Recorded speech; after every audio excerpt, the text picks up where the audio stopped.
রান্না? How silly! শোনো, রান্না করলে আমার হাতের বিউটি নষ্ট হয়ে যাবে। হ্যাঁ, তাছাড়া সবে মাত্র ফেসিয়াল করে এসেছি, আগুনের সামনে গেলে আমার স্কিনটাও নষ্ট হয়ে যাবে। তুমি বরং এক কাজ করো, তুমি বাইরে থেকে অর্ডার করে আজকে খেয়ে নাও। ও, যদি তোমার কাছে পয়সা না থাকে, নিজে হাত পুড়িয়ে রান্না করে নাও। হোয়াট? আমি এখন রান্না করতে পারবো না। By the way, I am so tired.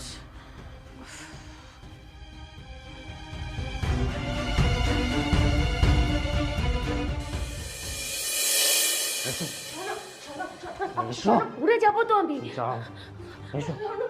এরকম কেন করছো? শোনো, আমার লাগছে, ছাড়ো। শোনো, হাতে লাগছে আমার। শোনো, এরকম কেন করছো? ছাড়ো।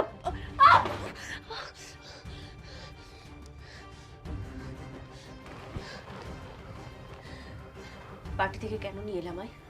বেশ করেছি নিয়ে এসেছি। কেন নিয়ে এলাম তুমি বুঝতে পারছো না? তোমার খুব বার বেড়েছে, খুব বার বেড়েছে তোমার।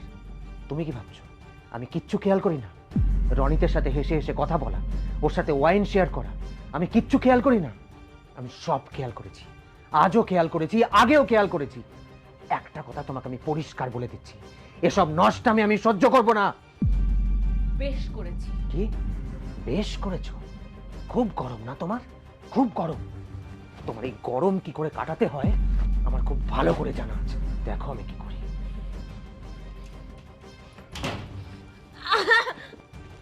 স্বর্ণ, আমার ব্যথা লাগছে। স্বর্ণ, স্বর্ণ ছাড়ো। স্বর্ণ, ব্যথা লাগছে।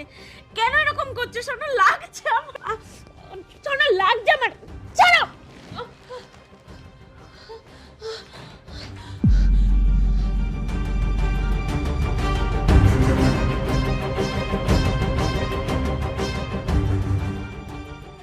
কিসের এত ফ্রাস্ট্রেশন তোমার?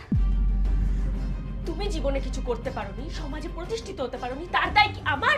হ্যাঁ তোমার, তার দায় কমপ্লিটলি তোমার। তোমাকে যদি আমি আরো 2 বছর পর বিয়ে করতাম তাহলে তাহলে হয়তো আমি আরো অনেক কিছু করতে পারতাম। কি করতে পারতে তুমি 2 বছরে? রনিতের মতন ইঞ্জিনিয়ার, বাপ্পার মতন আইপিএস অফিসার, নাকি সঞ্জয়ের মতন ডাক্তার? কোনোটাই হতে পারতে না তুমি, কারণ তুমি বাড়িতে বসে বসে সবসময় আকাশ কুসুম স্বপ্ন দেখেছো আর ভেবেছো কিছু না করলে বাবার ব্যবসায় দেখবো।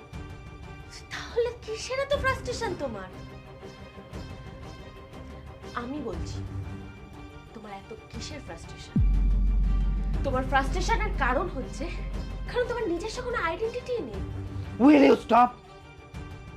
তুমি যদি চুপ না করো, এক থাপ্পড় মেরে তোমার গাল আমি ভেঙে দেবো।